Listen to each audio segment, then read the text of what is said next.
Hallelujah, praise the Lord. प्रियो यीशु मसीह के मधुर नाम में एक बार फिर मैं आज के इस प्रोग्राम में आप सभी का वेलकम करती हूँ। प्रभु में आप सबको शालोम कहती हूँ और खुदावन का धन्यवाद देते हैं कि परमेश्वर ने हमें अवसर दिया है कि हम उसके कलाम से एक बार फिर इबादत कर सकें, उसके वचन से कुछ बातों को हम लोग सीख सकें। हालेलुया। प्रियो, जैसे कि आप लोग जानते हैं आजकल संसार में बहुत सी ऐसे चिन्ह दिखाई दे रहे हैं जो इस बात को बताते हैं कि यीशु मसीह बहुत जल्द आने वाले हैं। हम बहुत समय से सुन रहे हैं कि यीशु मसीह का आगमन होने वाला है, यीशु मसीह का आगमन होने वाला है, और लोग क्वेश्चन करते हैं कि आखिर वो कौन सा दिन होगा, वो कौन सा समय होगा। पर अब जब हम जिस समय में, जिस युग में हम एंटर कर गए हैं, अगर आप चारों तरफ देखें तो आपको ऐसे अद्भुत साइंस दिखाई देंगे। और जो वचन के पढ़ने वाले लोग हैं, जो प्रार्थनाओं के जीवन वाले लोग हैं, वो जानते हैं मैं किन साइंस की बात कर रही हूँ। और वो साइंस आज आपको संसार में दिखाई दे रहे हैं। मैं आज उन साइंस क्यों नहीं जाऊंगी, क्योंकि आप भली रीति से जानते हैं कि वो कौन से साइंस हैं। वो सब पूरे होते हुए दिखाई दे रहे हैं। सारी चीज़ें एक चीज़ बताती हैं कि हमारा यीशु मसीह जल्द आने वाला है, बहुत जल्द आने वाला है। परंतु जब हमें चिन्ह पूरे होते हुए दिखाई दे रहे हैं, जब परमेश्वर के कलाम की बातें पूरी होती हुई दिखाई दे रही, ऐसे समय में जो प्रभु के लोग हैं, जो वचन के पढ़ने वाले लोग हैं, जो यीशु मसीह में बढ़ते हुए लोग हैं, उनके लिए क्या जरूरी है, वचन उनके लिए क्या कहता है, इन दिनों में आपको क्या करने की जरूरत है, इन दिनों में आपको किस तरह का जीवन जीने की जरूरत है, क्या आपको करना है। आज हम इस विषय में चर्चा करेंगे, क्योंकि मुझे अपनी आत्मा में बड़ा बोझ महसूस हुआ कि मैं इस बात को शेयर करूं कि आखिर आपको क्या करना है। क्या आपको टेलीविजन स्क्रीन के आगे बैठकर उन घटनाओं को होते हुए देखना है और अपने समय को बर्बाद करना है, या क्या आपको चिंता करनी है कि क्या हो रहा है, क्यों हो रहा है, इसे क्या करना चाहिए, उसे क्या करना चाहिए, और आप अपने मन में और अपने परिवार वालों के साथ, अपने मित्रों के साथ बैठकर उसे डिस्कस करो कि आपको क्या करना और कैसे करना है, वहाँ क्या हो रहा है, क्यों हो रहा है। आप इन बातों को डिस्कस करो। क्या ये ज़रूरी है? दुनिया, जो मसीह लोग भी हैं, अधिकतर जो कुछ हो रहा है उसके विषय में चर्चा बहुत कर रहे हैं, बातें बहुत कर रहे हैं, घबराए हुए हैं, चिंतित हैं। पर प्रियो, आज मैं वचन से आपसे बात करना चाहती हूँ कि खुदावन का कलाम इस विषय में हमसे क्या बात कहता है। हालेलुया। पहला थिस्सलुनीकियों 5 अध्याय उसके पहले पद से आगे हम लोग पढ़ेंगे। वचन इस प्रकार कहता है, पर हे भाइयों, इसका प्रयोजन नहीं कि समयों और कालों के विषय में तुम्हारे पास कुछ लिखा जाए। पर परमेश्वर का दास कहता है, इसका प्रयोजन नहीं कि समय और कालों के विषय में तुम्हारे पास कुछ लिखा जाए, बिकॉज तुम बहुत कुछ पढ़ चुके हो, बहुत ज्ञान तुम रखते हो, बहुत सी बातें तुमने सीख ली हैं और जान ली हैं। अब इसका प्रयोजन है कि दोबारा से इन बातों को तुम्हें बताया जाए, क्योंकि तुम आप ठीक जानते हो कि जैसा रात को चोर आता है, वैसे ही प्रभु का दिन आने वाला है। जैसे रात को चोर आता है, लोग सो रहे होते, उनको नहीं मालूम किस घड़ी आएगा, 12 बजे आ सकता है, 1 बजे आ सकता है, 2 बजे आ सकता है, वो टाइम नहीं जानते कि किस घड़ी चोर आ जाए। ऐसे ही प्रभु का वो दिन आने वाला है, कोई नहीं जानता। एक स्थान पर यीशु मसीह कहते हैं, उस दिन के विषय में ना ही स्वर्गदूत कुछ जानते हैं, ना ही पुत्र कुछ जानता है, यानी कि मैं भी कुछ नहीं जानता। वो ऐसा दिन है, उस दिन के विषय में सिर्फ परमेश्वर जानता है। यानी कोई ऐसी बात है जिसे परमेश्वर ने स्वर्गदूतों पर भी प्रकट नहीं करा, अपने पुत्र पर भी प्रकट नहीं करा, जबकि पुत्र को सब कुछ मालूम है, यीशु मसीह को सब कुछ मालूम है, किंतु उस दिन का यीशु मसीह को भी नहीं मालूम वो कौन सा दिन होगा। और परमेश्वर का कलाम कहता है कि वो दिन चोर की मानिंद आ रहा है, आप नहीं जानते वो कौन सा दिन होगा। और लिखा है 3 पद में, जब लोग कहते होंगे कुशल है और कुछ बह नहीं, तो उन पर एकाएक विनाश आ पड़ेगा। जिस प्रकार गर्भवती पर पीड़ा, वे किसी रीति से ना बचेंगे। जब लोग कहते होंगे सब कुछ ठीक चल रहा है, कोई भय नहीं है, वो दिन अचानक उन पर आ पड़ेगा। गर्भवती नहीं जानती किस घड़ी वो बच्चे को जन्म देगी। वो कोई सा भी दिन, कोई सा भी पहर हो सकता है, वो आधी रात हो सकती है, वो दिन हो सकता है, वो सुबह का समय हो सकता है, कभी भी वो नहीं जानती, वो सिर्फ परमेश्वर जानते हैं। उसी प्रकार वो दिन लिखा है उन पर आ पड़ेगा। पर हे भाइयों, अब वचन आपसे बात करता है, इन दिनों में जब ये अंतिम समय चल रहा है, जब चिन्ह पूरे होते हुए दिखाई दे रहे हैं, जब आप हर दिन न्यूज़ में अलग अलग बातों को सुन रहे हैं, जब आप बहुत से प्रचारकों को सुन रहे हैं, बहुत सी भविष्यवाणियाँ आपको पूरी होती हुई नजर आ रही हैं, ऐसे समय में वचन क्या कहता है, पर हे भाइयों तुम अंधकार में नहीं हो कि वो दिन तुम पर चोर के समान आ पड़े। अब वो दिन चोर के समान जानते किन पर आ पड़ेगा? जो अंधकार में है, उनको नहीं मालूम। लेकिन कलाम कहता है तुम अंधकार में नहीं हो कि तुम पर चोर की मानिंद आ पड़े। तुम अंधकार में नहीं हो, तुम ज्योति में हो। कैसे हो आप ज्योति में? कैसे हो आप? जिस वचन को आप प्रतिदिन पढ़ते हो, उन लोगों से बात कर रही हूँ जो वचन को पढ़ने वाले लोग हैं, वचन का ज्ञान रखने वाले लोग हो। आप जब वचन को पढ़ते हो, जब आप वचन की रोशनी में चलते हो, अब ये वचन आपकी लाइफ के अंधकार को दूर करता है, आप पर ज्योति को उदय करता है। फिर मैं आपको बताना चाहती हूँ, वचन ही है जो आपके जीवन में लाइट को लेकर आता है। बाइबल ही है जो आपके जीवन के अंधकार को दूर करती है। जब आप बाइबल पढ़ते हो, वचन को पढ़ते हो, ये आपकी लाइफ के अंधकार को दूर करता है। आपको आपके क्वेश्चंस के आंसर मिलते हैं। अब जो वचन को लेकर गंभीरता से चल रहे हैं, वो वचन को पढ़ते हुए इस बात को जानने पाते हैं कि वो जो दिन आ रहा है, प्रभु का आगमन का जो समय आ रहा है, वो उनसे छुपा नहीं है। परमेश्वर ने अपने भेदों को इस बाइबल में लिखा है, इस वचन में लिखा है। उस दिन के विषय में बहुत से क्लूज दिए हैं, बहुत सी घटनाओं का वर्णन किया है, बहुत सारी चीजें इस वचन में लिखी हैं। लिखा है तुम अंधकार में नहीं हो कि तुम पर चोर की मानिंद आ जाए। उन लोगों के लिए हो सकता है अंधकार, जो अंधकार में रहते हैं, उन लोगों के लिए वो चोर की मानिंद ही वो दिन ठहरेगा। किंतु तुम अंधकार में नहीं हो कि तुम पर चोर, तुम जानते हो वो अचानक से कोई दिन तुम्हारे लिए नहीं होगा। तुम्हें पहले, वचन का अर्थ क्या है इसका? तुम्हें पहले से प्रिपेयर रहने की जरूरत है। पहले से प्रिपेयर। जब स्टूडेंट को मालूम होता है कि नेक्स्ट वीक उसका एग्जाम है या नेक्स्ट मंथ उसका एग्जाम है, उसको मालूम है अगले महीने मेरा एग्जाम है, तो उसकी वो तैयारी में उतर जाता है। अभी डेट नहीं आई है स्कूल से, डेट शीट नहीं आई है, अभी टाइम टेबल नहीं आया है कि कौन सा दिन क्या होगा, कब से स्टार्ट होंगे, बट उसे मालूम है अब जो टाइम चल रहा है किसी भी समय मेरे फाइनल एग्जाम्स हो सकते हैं। वो उसकी तैयारी में रहता है। वो 1-2 महीने से पहले से ही ट्यूशन्स करेगा, कोचिंग करेगा, पढ़ाई में ज़्यादा ध्यान देगा, क्योंकि उसको मालूम है पूरा साल बीत चुका है, अब मेरे फाइनल एग्जाम्स का टाइम है, और वो उसकी तैयारी में उतर जाता है। प्रियो, वैसे ही आप जानते हो ये कौन सा समय चल रहा है। आप अंधकार में नहीं हो कि आपको नहीं मालूम। आपको साइंस पूरे होते हुए दिखाई दे रहे हैं, आपको घटनाएं घटती हुई दिखाई दे रहे हैं, आपको ब्रह्मांड में अद्भुत चीज़ें होती हुई दिखाई दे रही हैं, आपको सब कुछ दिखाई दे रहा है। अब ये चीज़ें जब आप देख रहे हो, सुन रहे हो, और जब आपके भीतर उतर रही हैं, तो आप वचन से उससे कोरिलेट करोगे। अरे प्रभु के कलाम में भी तो ऐसा ही लिखा है, प्रभु का वचन भी तो यही कहता है। और फिर क्या होगा? आप अपने आप को प्रिपेयर करोगे। अब आपको क्या करने की ज़रूरत है? अपने आप को प्रिपेयर करने की ज़रूरत है। अभी तक जो लाइफ आपने जी, जो बीता समय बीता, उन दिनों के लिए जो गलतियां, जो पाप जैसे आप चाल चल रहे थे, उसके लिए क्षमा मांगे। अब उन चीज़ों में लौटने की ज़रूरत नहीं है, और ना ही उन चीज़ों में लौटने का आपके पास समय बचा है।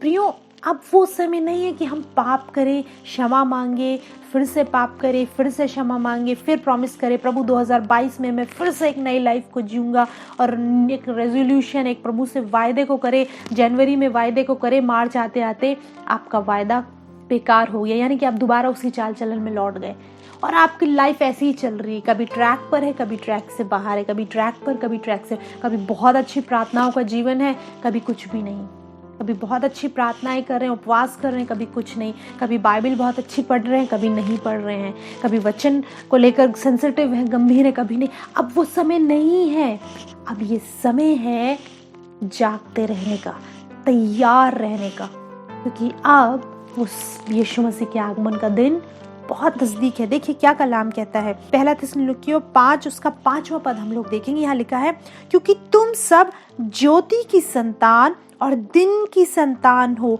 हम न रात के हैं और न अंधकार के। तुम ज्योति की संतान हो। एक स्थान पर यीशु मसीह ने कहा है तुम ज्योति की संतान हो। मैं जगत की ज्योति, यीशु मसीह कौन है? जगत की ज्योति, और तुम मेरी संतान हो। प्रियो, मैं आपको बताना चाहती हूँ, आप यीशु मसीह की संतान है, ज्योति की संतान है। आप, वचन कह रहे तुम अंधकार के नहीं हो कि तुम्हें कुछ ना मालूम हो, तुम लाइट हो। इसीलिए खुदा का कलाम यीशु मसीह कहते हैं, जो नगर पहाड़ पर बसा है वो छिप नहीं सकता, ना कोई दिए को जलाकर पैमाने के नीचे रखता है, ऊपर रखते हैं, उससे घर के हर व्यक्ति पर उजाला चमके। उस पहाड़ पर जब वो नगर बसा हुआ है, वो नगर सबको दिखाई देता है। वैसे ही तुम लाइट हो इस संसार की, तुम्हें परमेश्वर ने लाइट ठहराया है, तुम ज्योति की संतान हो, तुम अंधकार के नहीं हो। तुम अंधकार के कामों में अपने समय को बर्बाद मत करो। तुम जानते हो तुम अंधकार के कौन से कामों में अपने समय को बर्बाद कर रहे हो। तुम्हारी लाइफ में कहाँ कहाँ डार्कनेस है, कौन सी चीज़ों में तुम अपने समय को बर्बाद कर रहे हो और अंधकार के कामों में अपने जीवन को तबाह कर रहे हो।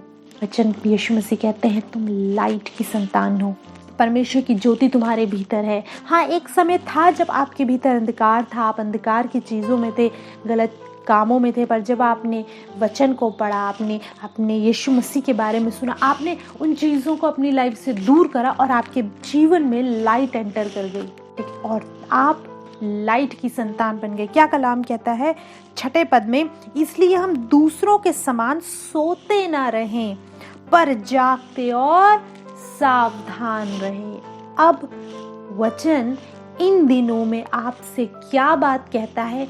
जागते और सावधान रहो। एक तो जागते रहो, दूसरा सावधान रहो। और क्योंकि जो सोते हैं वे रात ही को सोते हैं, और जो मतवाले होते हैं वे रात ही को मतवाले होते हैं। जागते और सावधान रहो मेरे प्रियो। ये जो समय चल रहा है, ये आपके जागते रहने का समय, सोने का समय नहीं है। यानी आप आत्मिक रूप से नींद में नहीं जा सकते। जैसे कि मैंने पहले भी बताया, बाइबल पढ़ ली, कभी नहीं पढ़ी, प्रार्थना सुबह की कर ली तो आपने शाम को नहीं, पूरा दिन हो गया, आपने प्रार्थना दिन में सिर्फ एक बार करी। सोने से पहले आपने जल्दी से थोड़ा सा वचन पढ़ा, थोड़ी सी प्रार्थना करी और बात खत्म। सुबह ऑफिस जाने से पहले, ड्यूटी जाने से पहले आपने जल्दी से थोड़ी सी प्रार्थना, थोड़ा सा वचन पढ़ा, खत्म। आप आत्मिक सुस्ती में जा रहे हो। वचन कहता है वो दिन कभी भी आ सकता है। आपको जागते रहने की जरूरत है।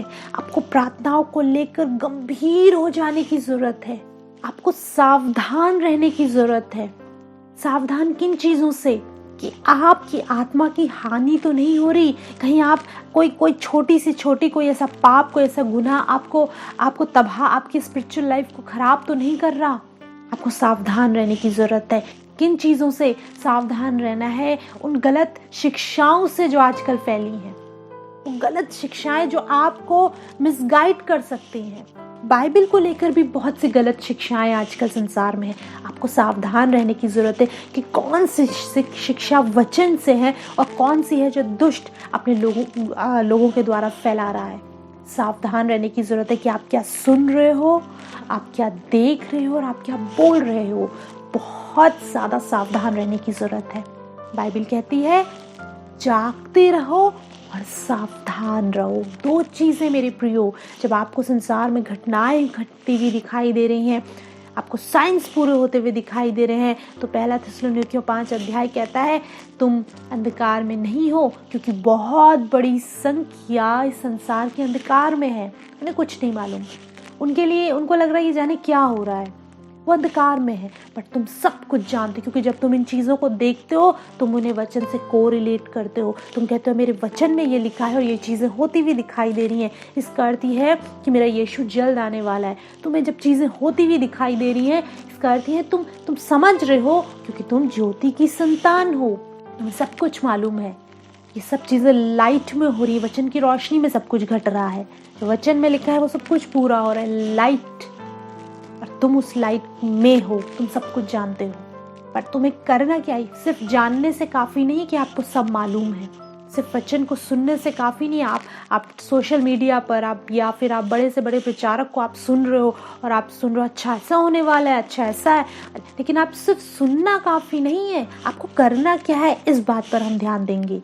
करना यह है, आपको जागते रहना है, आपको सावधान रहना है। सोने का समय नहीं है मेरे प्रियो, आप बहुत सो लिए, है ना। हम लोगों ने बहुत सा समय अपनी लाइफ का बर्बाद कर दिया। आज आप हो सकता है लाइफ की किसी आधी उम्र आप जी चुके हो सकता है 30, 35, 40, इससे कम या इससे ज़्यादा। आप लाइफ के एक बहुत बहुत बड़ा भाग आप संसार की बातों में गंवा चुके हो, ख़त्म कर चुके हो। अब जो आपकी लाइफ बची, आपको इसको कैसे जीना है ये आपके हाथों में है।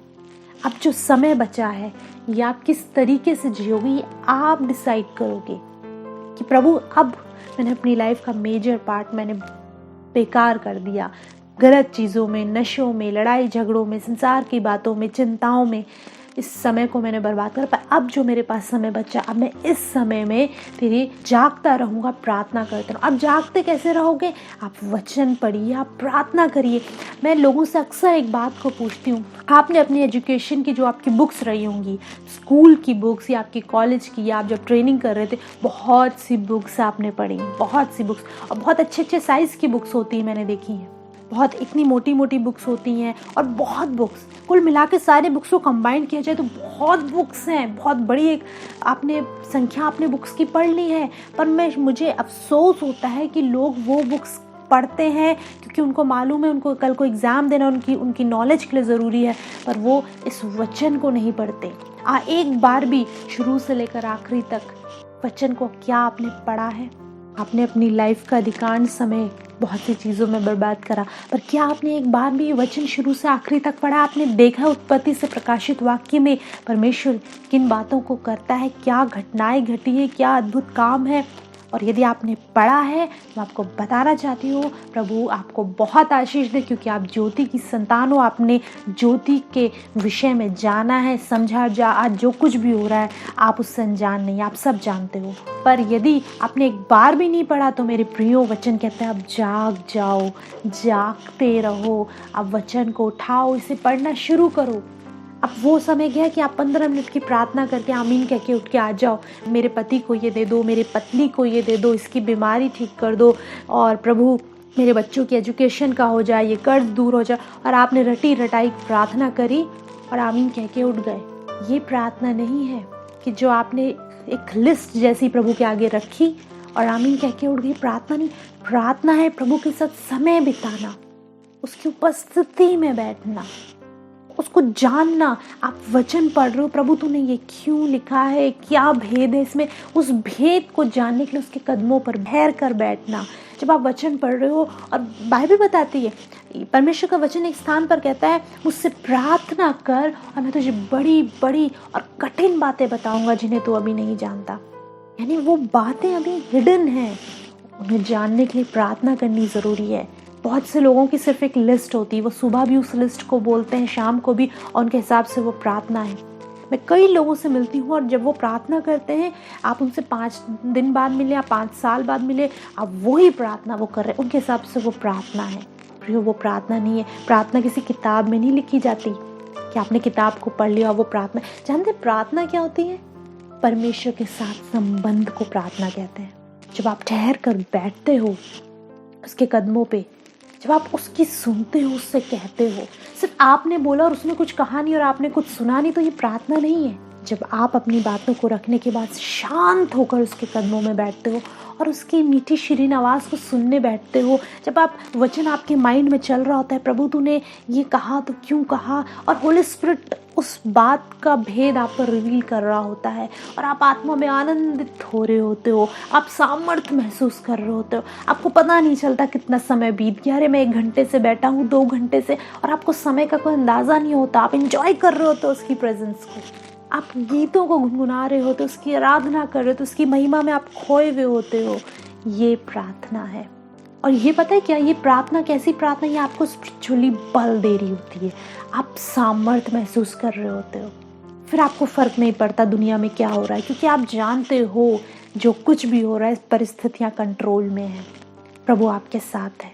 इसीलिए वचन कहता है इस समय तुम्हें क्या करने की जरूरत है? जागते रहने की और सावधान रहने की, बहुत ज़्यादा अलर्ट रहने की। आपकी स्पिरिचुअल लाइफ की हानि ना हो, ध्यान धरकर सुनिए और समझिए कि आप किस वचन को सुन रहे हैं, किससे वचन को सुन रहे हैं। क्या वो जो व्यक्ति प्रचार कर रहे हैं, क्या वो वचन के अकॉर्डिंगली है कि नहीं? बहुत सी गलत शिक्षाएं भी इसके विषय में पौलुस भी कहता है। यदि कोई वो सुसमाचार जो हमने तुम्हें सुनाया है, इसके अलावा यदि कोई और ही सुसमाचार तुम्हें सुनाता है और स्वर्गदूत भी आकर उसे सुनाए तो उनकी ना सुनना। पौलुस कहता है इस बात का, क्योंकि उस समय में भी ये होता था। सुसमाचार एक ही है, और यदि उसके विपरीत कोई दूसरी बातें तुम्हें सुनाए तो उसकी ना सुनना ना उसकी मानना। प्रियो, जो वचन में लिखा है सिर्फ उससे फॉलो करिए। बहुत से लोग वचन को तोड़ मड़ोड़ कर बहुत सी बातों को कहते हैं। आपको आत्माओं की परख होनी बहुत ज़रूरी है। आप जानते हैं होली स्पिरिट का एक गिफ्ट है आत्माओं की परख होना। होली स्पिरिट के गिफ्ट्स के बारे में आपने पढ़ा है। एक गिफ्ट ये भी आत्माओं की परख होना, और इस युग में बहुत इम्पॉर्टेंट है ये गिफ्ट आपके पास हो। आपको आत्माओं को परखना आना चाहिए। हर किसी शिक्षा को अपने जीवन में नहीं उतारना है, बहुत सी गलत शिक्षाएं भी हैं। और आप उसे कैसे जान पाओगे? आपके अंदर जो स्पिरिट है, परमेश्वर का आत्मा है, वो आपको बताएगा, वो आपको गाइड करेगा कि नहीं, ये जो सामने से बात कही जा रही है ये सही नहीं है या ये सही है। आपका स्पिरिट अंदर से उन बातों को रिसीव करेगा, अदरवाइज आपके मन में डाउट्स उत्पन्न होंगे। और प्रियो, सबसे अच्छा तरीका है वचन को जानने का, परखने का, कि आप इस बाइबल को उठा के पढ़िए। अगर आपने बाइबल नहीं पढ़ी हुई, आपने वचन नहीं पढ़ा हुआ, तो आप नहीं जान पाएंगे सामने से जो शिक्षा आपको मिल रही है वो सही है या गलत, या वचन के अकॉर्डिंग है कि नहीं। जब आप वचन को पढ़ोगे तो आप इस बात को जानोगे। इस बारे में सावधान हो जाइए। और किन बातों में सावधान होइए कि आपकी स्पिरिट की कहीं हानि तो नहीं हो रही। आप क्या सुन रहे हैं इस बारे में सावधान रहिए। गलत बातों को सुनना बंद करिए, गलत चीज़ों को देखना बंद करिए, गलत बातों को बोलना बंद करिए। बहुत से लोगों के अपने परिवार वालों के साथ संबंध अच्छे नहीं है, गलत बातें बोलते रहते हैं। आप सुबह प्रार्थना करते हो और आप दिन में जाकर गलत चीज़ों को, अपशब्दों को आप बोल रहे हो, आप गलत बातें बोल रहे हो। प्रियो, आपको शोभा नहीं देता। आप मसीह के लोग हो, आप गलत बातों को सुन रहे हो। किसी की 4 लोग बुराई करे, आप वहाँ बैठ कर उस चीज़ को एंजॉय कर रहे हो, आप गलत बातों को सुन रहे हो। सावधान हो जाइए। अब वो समय गया कि मैं हर कोई आपको इस बारे में बताए कि आपको ये नहीं करना। अब आपको खुद पता होना चाहिए कि आपको ये नहीं करना है। गलत चीज़ों को देखना बंद करिए। आप सबके सामने बहुत धर्मी है, पर आप गलत चीज़ों को देख रहे हो, अपने फ़ोन में, टेलीविज़न में गलत चीज़ों को देख रहे हो, उसे एंजॉय कर रहे हो। इसे रोक दीजिए। बाइबल बताती है जागते रहो और सावधान रहो। इस अंतिम युग में परमेश्वर कलाम आपसे कहता है, मत्ती की पुस्तक का 26 अध्याय 36वें पद से 46 पद तक आप इस बात को पाएंगे कि जब पतरस, याकूब, यूहन्ना को लेकर यीशु मसीह गतसमनी के बाग में गए और प्रार्थना कर रहे थे और घुटने टेक कर वो प्रार्थना कर रहे थे, वो चेलों को क्या कहते हैं? देखिए, यीशु मसीह एक बड़े बहुत ही संसार के एक अद्भुत एक कार्य में उतरने वाले हैं, यानी कि पूरे संसार के लिए अपने प्राणों को देने वाले हैं। एक बहुत से पेन से होकर वो गुजरने वाले हैं, वो ये करने वाले हैं। पर उन्हें चेलों को कुछ कहा था करने के लिए, क्या? तुम प्रार्थना करो। और आप जानते हैं यीशु मसीह ने 3 बार वहाँ जाकर प्रार्थना करी, लेकिन चेले जो थे वो सो रहे थे। यीशु मसीह आए, उन्होंने कहा, क्या तुम मेरे साथ एक घड़ी भी ना जाग सके? जागते रहो, प्रार्थना करो। और क्या कहते हैं यीशु मसीह? जागते रहो और प्रार्थना करो कि तुम परीक्षा में ना पड़ो। जागते रहो, प्रार्थना करो। पता है, उस समय भी यीशु मसीह यही कह रहे थे कि जागते रहो अपने चेलों को। आज हर एक के लिए, ना सिर्फ आपके लिए, परमेश्वर के दास और दासियों के लिए भी जरूरी है जागते रहो और सावधान रहो। अब वो समय गया मेरे प्रियो, अब वो समय नहीं है हमारे पास। जैसे मैं पहले भी कह रही हूँ कि हम बार बार पश्चाताप करें, बार बार सिन करें। समय है जागते रहने का, सावधान रहने का, कि अब प्रभु जब तेरा दिन नज़दीक है, मैं तैयारी में रहूं। उन 5 कुंवारियों की तरह जो एक अद्भुत तैयारी में थे, उनको मालूम था हमें वेट भी करना पड़ेगा दूल्हे के लिए। उन्होंने अपने मशालों के लिए एक्स्ट्रा तेल भी रखा था। इस कदर की तैयारी, इस तरह की तैयारी आपकी और मेरी होनी चाहिए। हालेलुया। आइए हम अपनी आंखों को बंद करेंगे, प्रार्थना करें। मेरे प्रभु, मेरे यीशु मसीह, हम सच में प्रार्थना करते हैं मेरे खुदावन, आज हर एक इस बहन, हर एक भाई के लिए प्रभु, जो इस बात को कह रहा है कि प्रभु मैं तेरे लिए तैयार रहूँगी, मैं तेरे लिए तैयार रहूँगा। प्रभु, मैं हृदय से प्रार्थना करती हूँ कि जब आज ये लोग प्रभु तुझसे एक वायदे को कर रहे हैं कि प्रभु मैं जागती भी रहूँगी, मैं जागता हुआ रहूँगा और मैं सावधान रहूँगा। होली स्पिरिट, आप इनकी सहायता करिए प्रभु, आप इनकी सहायता करिए कि सिर्फ अपने समय को आप बर्बाद ना करें, पर अब सीरियस हो जाए अपनी लाइफ को लेकर। प्रभु जो समय तूने इनका ठहराया है, जितना भी समय संसार में ठहराया है प्रभु, ये जागते हुए पाए जाएं, ताकि जब तेरा आगमन हो प्रभु ये दुल्हन की मानिन तेरे राज्य में प्रवेश करें। इनके हर दुख हर दर्द को आप दूर करें प्रभु, और होने पाए इनके घर में शांति और इत्मीनान बना रहे। हर एक बच्चे जवान बुजुर्ग को मैं आपके हाथों में सौंपती हूँ प्रभु यीशु मसीह के नाम से प्रार्थना को पिता से मांगते हैं, आमीन। प्रियो, प्रभु का धन्यवाद। प्रभु महान है, जीवित है, अनुग्रहकारी, दयालु है, और हम धन्यवाद करते हैं कि सच में प्रभु बहुत सामर्थ्य, उसका वचन बहुत सामर्थ्य। जब हम वचन को पढ़ते हैं हम सामर्थ्य से भर जाते हैं। हालेलुया। मैं धन्यवाद देती हूँ हर एक व्यूअर का, हर एक का जो जानता है हमारा प्रोग्राम कब आता है, और आप लोग नियमित रूप से बैठते हैं, वचन को सुनते हैं, आपके हमें कॉल करते रहते हैं पूरे हफ्ते, और हम धन्यवाद देते हैं आप सभी का कि आप प्रभु से प्यार करने वाले लोग हैं।